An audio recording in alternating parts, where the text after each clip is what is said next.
आज हम बात करेंगे कौन सी रिएक्शंस आपसे ऑर्गेनिक केमिस्ट्री में जेई में सबसे ज़्यादा पूछी जाती हैं। तो सबसे पहले होती हैं रिडक्शन वाली रिएक्शन। तो इसमें सबसे ज़्यादा पूछा जाता है आपका LiAlH4 और NaBH4 का काम। तो LiAlH4 आपको ध्यान रखना है किस किस को रिड्यूस करता है, ये एस्टर को और एसिड को, और जो आपके एसिड हैलाइड होते हैं इनको रिड्यूस कर देता है कार्बोनिल ग्रुप के साथ साथ किसमें, एल्कोहल में। लेकिन सोडियम बोरोन हाइड्राइड सिर्फ C डबल बॉन्ड O को ही आपका रिड्यूस आपका कर पाता है। LiAlH4 और NaBH4 दोनों ही आपके साइनाइड को रिड्यूस करके CH2NH2 अमीन आपके बना देते हैं। तो ये आपको ध्यान रखना है, बहुत ज़्यादा ये पूछा जाता है। इसके बाद रिडक्शन में मैं आपसे पूछते हैं जो आपका बर्च रिडक्शन होता है, जैसे कि NaNH2 और लिक्विड अमोनिया वाला जो दोस्तों आपका रिएक्शन होता है, वो उसमें क्या होता है, जो आपका ट्रांसब्यूटिन बनता है और सिस आपको बनाना हो तो फिर आप लगाते हैं कि H2PDC और क्विनोलिन, ये आप लगा लेते हैं। लिनलार्ड कैटलिस्ट हम जिसको बोलते हैं PDCO3 को,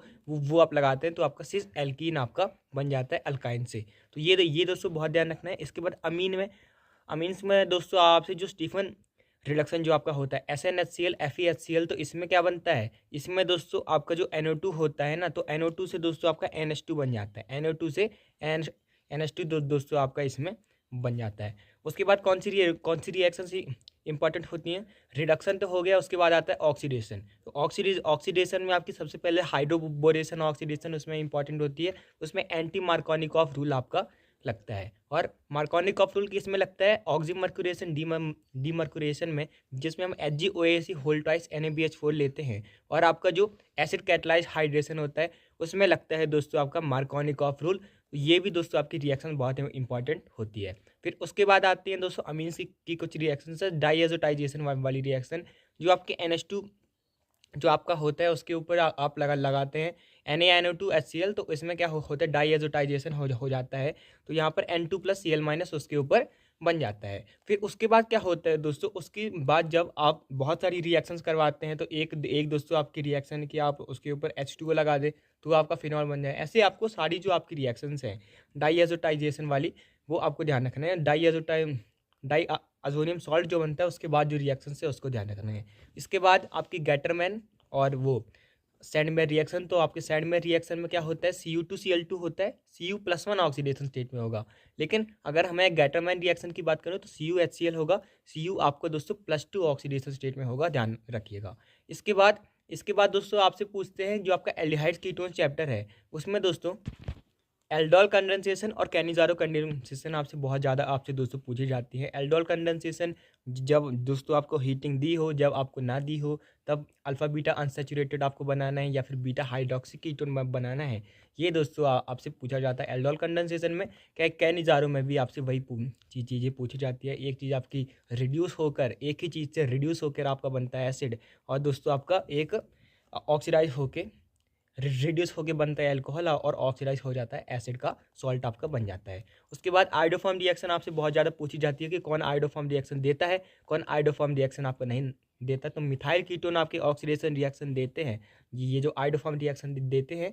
और कौन देता है, सेकेंडरी जो आपके अल्कोहल होते हैं, जैसे कि मिथाइल के बगल में आप देख पा रहे होंगे कि आपका OH लगा है, तो वो दोस्तों आपका ऑक्सीडाइज होकर आपका दे देता है क्या, जो आपके आयोडोफॉर्म रिएक्शन होती है दे देते हैं। इसके बाद दोस्तों कुछ आपकी स्पेसिफिक नेम रिएक्शंस है जो बहुत इंपॉर्टेंट होती हैं। हॉफमैन ब्रोमीन डिग्रेडेशन जो आपकी Br2KH वाली रिएक्शन है, आपको अमाइड दिया हो RC डबल बॉन्ड हो NH2, उसके ऊपर अगर आप दोस्तों Br2KH या फिर Br2NaOH लगा देते हैं तो वो दोस्तों C डबल बॉन्ड हट के RNH2 आपका बन जाता है, CO3 2- आपका निकल जाता है। तो ये रिएक्शन आपको बहुत ज़्यादा ध्यान रखनी है। इसके बाद दोस्तों अल्कोहल फिनॉल ईथर में जो आपकी फिनॉल की प्रिपरेशन है, आप क्यूमीन से दोस्तों फिनॉल बनाते हैं, क्यूमीन से फिनॉल बनाते हैं। और उसके बाद जो ये आपकी फ्रीडल क्राफ्ट अल्काइलेशन है, ये भी बहुत ज़्यादा इंपॉर्टेंट है, कौन देता है कौन नहीं देता है। जो आपके अमीन होते हैं, जो आपका NH2 ऊपर लगा हो, OH ऊपर लगा हो, तो ये आपका AlCl3 के साथ सॉल्ट बना लेते हैं, तो ये आपके फ्रीडल क्राफ्ट अल्काइलेशन नहीं देते हैं। तो यही जो आपकी रिएक्शन से घूम फिरा के आपसे वही पूछा जाता है। फिर और फिनॉल की कुछ रिएक्शंस होती है, जैसे कि रीमन टीमन रिएक्शन आपकी होती है, उसमें सैलिसल्डिहाइड बनता है, CHCl3 हम NaOH ले लेते हैं तो वो हमारा एल्डिहाइड बनता है उसमें। और फिनॉल के बगल में CHO लग जाता है बेंजल्डिहाइड के साथ, आपका OH बगल में लगा होता है तो वो आपका सैलिसल्डिहाइड होता है। कॉल बेस रिएक्शन आपसे पूछते हैं जिसमें आपका COOH आपका बन जाता है, COHCl आप वहाँ पर ले लेते हैं। फिर इसके बाद दोस्तों यही आपकी रिएक्शन से घूम फिरा के यही पूछते हैं। फिर बाकी फिनॉल की रिएक्शन Na2Cr2O7 के साथ बेंजोक्विनोन बनता है। और बाकी जो आपकी रिएक्शन होती है KMnO4 का आपका बहुत ज़्यादा रोल पूछा जाता है और K2Cr2O7 में। तो ये सब चीज़ें आपको बहुत ज़्यादा करके जानी, जो भी मैंने बोला है वो आप जरूर करके जाएँ, आपके श्योरली आप बहुत आसानी से मार्क्स कर सकते हैं। और एक और रिएक्शन होती है एलिमिनेशन में, एक्वस KOH और आपका केएच हीटिंग एल्कोहलिक केएच। तो इसमें ये आपको ध्यान ध्यान रखना होता है कि कहाँ कहाँ पर आपको एलिमिनेशन करवाना है, कहाँ पर सब्स्टिट्यूशन करवाना है। बाकी तो आप एक्सपीरियंस से सीख ही जाते हैं। Thanks for watching, keep running. ये रिएक्शन आप जरूर करके जाइएगा।